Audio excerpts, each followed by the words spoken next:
Sumiklab ang malaking sunog sa isang residential area sa Barangay Isidro sa Antipolo City bandang alas 10 ngayong gabi.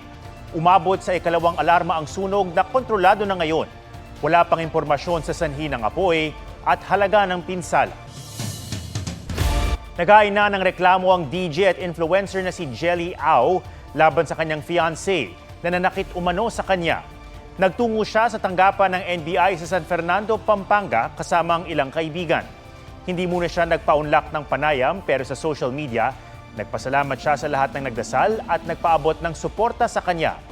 Kahapon sa social media post ng kanyang kaibigang si Christian Tugado na pinayagang ipagamit sa GMA Integrated News, makikita ang dugo ang mukha ni Jelly Au.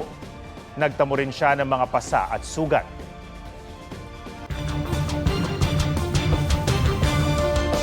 Patay sa pananaksak ng kanyang kapitbahay ang isang lalaki sa Taytay, Rizal. Ang pinag-ugatan daw ng away ay pambubuli. May report si EJ Gomez. Wawa naman si Papa. Wawa naman si Mama. Hindi na babalik. Mga tama ng ice pick sa iba't ibang bahagi ng katawan ang ikinasawi ng isang lalaki sa kamay ng kanyang kapitbahay sa Taytay, Rizal. Isinugod pa siya sa ospital pero idineklarang dead on arrival. Ayon sa pulisya, pambubuli ang ugat ng krimen. The suspect invited the victim na pag-usapan nila yung kanilang alitan.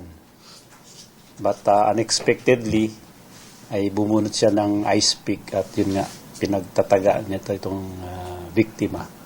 Naaresto sa follow-up operation ang suspect na si alias Joe. Na-recover ang 2 patalim kabilang ang ice pick na ginamit sa krimen. Paliwanag niya, pinag-awayan nila ang kulang na perang pambayad niya sana sa biktima. Ipinagtanggol lang daw niya ang kanyang sarili. Self-defense lang. Bakit naging self-defense? Ano po bang ginawa niya sa inyo? Ma'am, kasi po ma'am, kaya po ako naglagay ng ganun sa kwarto. Lagi po kasi siyang may bao na ganun, pangsaksak niya. Napuno na rin daw siya matapos ang mga pagbabanta. Naiipon na po kasi lahat ng galit ko sa kanya ma'am. Kaya po, yun lang po yung naging pagkakataon ko po ma'am para mailabas po lahat. Taliwas yan sa pahayag ng live-in partner ng biktima. Inambahan niya ng kutsilyo. Yung pangalawa po, ayan yung sinuntok niya. Ito yung pangatlo. Hindi lang bubuli. Pinatay mo lang siya ng ganun-ganun. Wala kang konsensya. Mahaharap ang suspect sa kasong murder. EJ Gomez, nagbabalita para sa GMA Integrated News.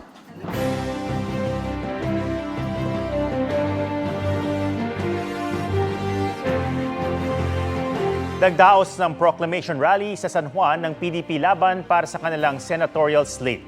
Patuloy ding nangangampanya ang iba pang kandidato para sa eleksyon 2025. May report si Marisol Abduraman. Sa Club Filipino sa San Juan, idinaos ang proclamation rally ng senatorial candidates ng PDP laban. Inendorso ni dating Pangulong Duterte, sina Attorney Jimmy Bondo, Senador Bato de la Rosa, Senador Bongo, Attorney J.B. Hinlo, Attorney Raul Lambino, Congressman Dante Marcoleta, Pastor Apollo Kibuloy na napanood via video message, ang guest candidate ng partido na si Attorney Vic Rodriguez at Philip Salvador. Si Vice President Sara Duterte nagpadala naman ng mensahe para sa mga kandidato ng partido. Sa Iloilo City naman ng kampanya ang Alyansa para sa Bagong Pilipinas. Kompleto ang 12 senatorial candidates ng administrasyon na sina Benhur Avalos, Makati Mayor Abby Binay, Senador Bong Revilla, Senador Pia Cayetano, dating Senador Ping Lacson, Senador Lito Lapid, Senador Amy Marcos, dating Senador Manny Pacquiao, dating Senador Tito Soto, Senador Francis Tolentino, Congressman Erwin Tulfo, at Congresswoman Camille Villar. Kasama nila sa rally si Pangulong Bongbong Marcos. Dumulo naman si Bam Aquino sa isang forum sa Bohol, isang araw matapos talakayin ang isyu ng edukasyon sa Tarlac State University. Sa isang event sa UP Los Baños na nawagan si Liza Masa ng Independence Foreign Policy. Nagpunta rin sa Laguna si Attorney Sani Matula para sa isang union event at sa Pampanga para sa Workers' Assembly. Kahapon nakipagdialogo siya sa grupo ng employers. Patuloy naming sinusundan ang kampanya ng mga tumatapong senador sa eleksyon 2025. Marisol Abduraman, nagbabalita para sa GMA Integrated News. Nagdagdag pa ang COMELEC ng mga taong magve-verify sa mga naimprentang balota. 200 sa kanila ang nakapwesto na sa basketball court ng Amoranto Sports Complex. Bukod pa sila sa daan-daang verifier sa National Printing Office. Nagdagdag ang COMELEC ng verifier para mapabilis ang verification process sa mga naimprentang balota na nasa 27 milyon na. 36% yan ng mahigit 70 million ballots na kailangang maimprenta ng COMELEC hanggang April 14. Sa ngayon, nasa 4 na milyong balota pa lang ang nave-verify.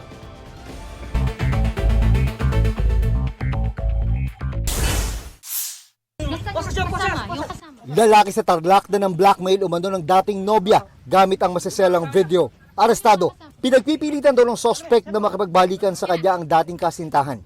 Naharap siya sa patong-patong na reklamo. Campo Lisandro Mulak. Maghahain ng motion for reconsideration kasunod ng pagbasura ng korte ng kasong acts of lasciviousness laban kina Jojo Nones at Richard Cruz. Sa isang Instagram story, sinabi ni Sandro na hindi pa na-dismiss ang kasong mas mabigat na ngayon.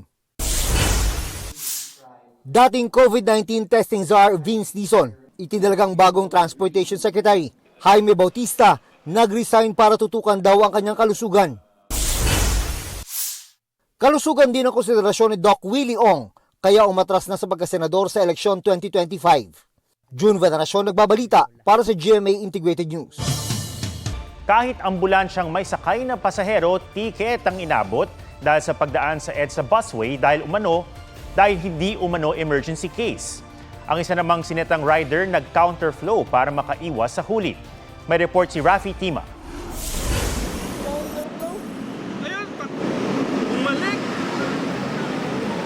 Sa kagustong umiwas sa hulihan ng traffic violator sa EDSA, nag-counterflow ang motoristang ito sa ibabaw pa man din ng abalang northbound ng Santolan Flyover.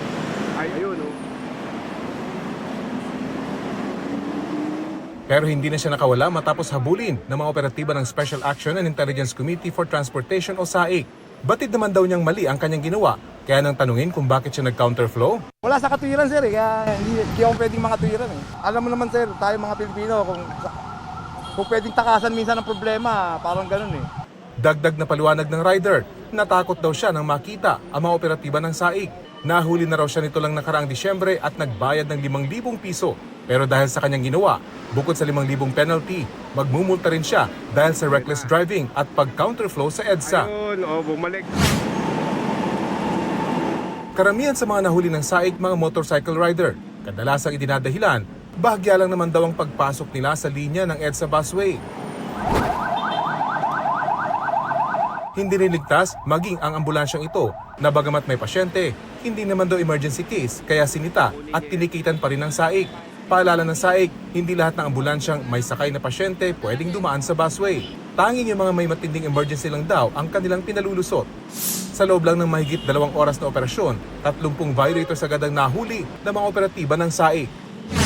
Rafi Tima nagbabalita para sa GMA Integrated News. Para sa healthy relationship, gulay bouquet ang reko ng ilan na iregalo sa inyong minamahal. Patok yan sa Tuguegarao City at mabibili sa presyo 400 hanggang 500 pesos. Pinagsama-sama riyan ng talong, sili, sibuyas, bawang at ampalaya. Nakatutulong pa sa mga magsasakang umani ng gulay. Pero kung gusto pa rin ng classic na bulaklak, mas mahal na yan ngayon. Tumaas ng 20 hanggang 600 pesos, depende sa klase, ang presyo ng mga bulaklak sa Dangwa sa Maynila. Pero dagsa pa rin ang mga namimili ng flower bouquet. Pinakapatok pa rin ang mga rosas. Meron ding dried flowers at bouquet ng stuffed toys.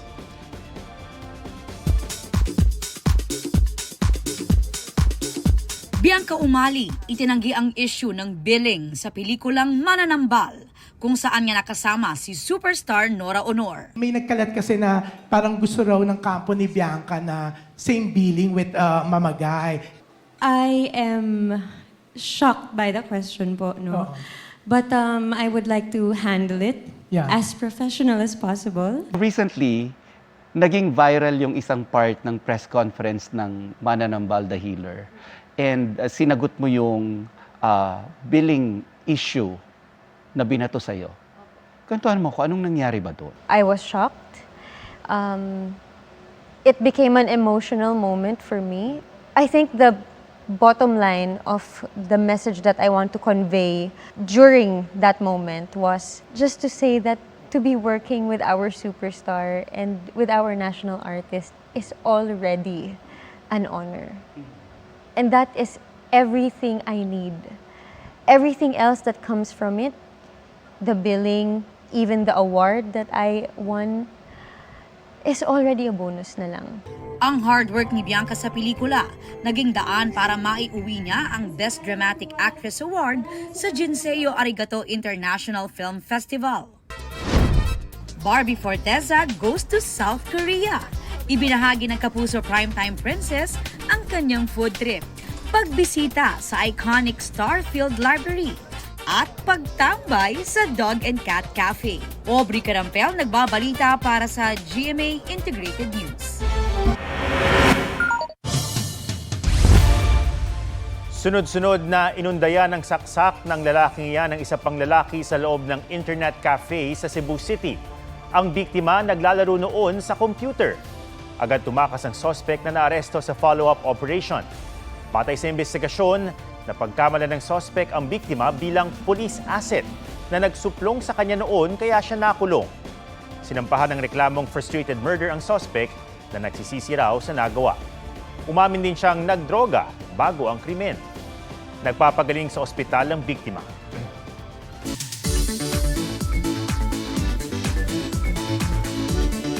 Kakaibang thrill ang hatid ng mga diving spot sa Mabini, Batangas para sa mga free diver. G tayo sa underwater world doon kasama si Mark Salazar. Mabighani sa angking ganda ng karagatan. Sisirin ang laot ng walang takot.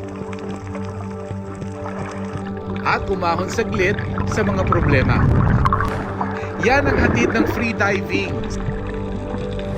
Sa bayan ng Mabini, sa Batangas, dive in and have a blast. Unlock your free diving skills sa kanilang mga diving class. Tulad nitong si Chicks, kinabahan pero agad natuto ng tricks. Wala akong experience sa diving or anything, pero marunong naman na akong lumangoy. May part na nahilo ko, pero yun, kinaya naman. May mga grupong nag-o-offer ng diving packages. Mayroon ding independent professional diving instructors. CC divers, it's first time ko, they are very friendly. Tapos yung mga coach really will accommodate your questions at tuturuan nila kayo ng techniques and sasabihin nila sa inyo kung saan ka nagkamali, ano yung mga kailangan mo i-improve. Bukod sa mga diver, ang masisilayan mo sa paglalangoy, iba't ibang uri ng isda. At higit sa lahat, matututunan ng tamang pangangalaga sa karagatan. Mark Salazar, nagbabalita para sa GMA Integrated News. Huwag magpahuli sa mga balitang dapat niyong malaman. Mag-subscribe na sa GMA Integrated News sa YouTube.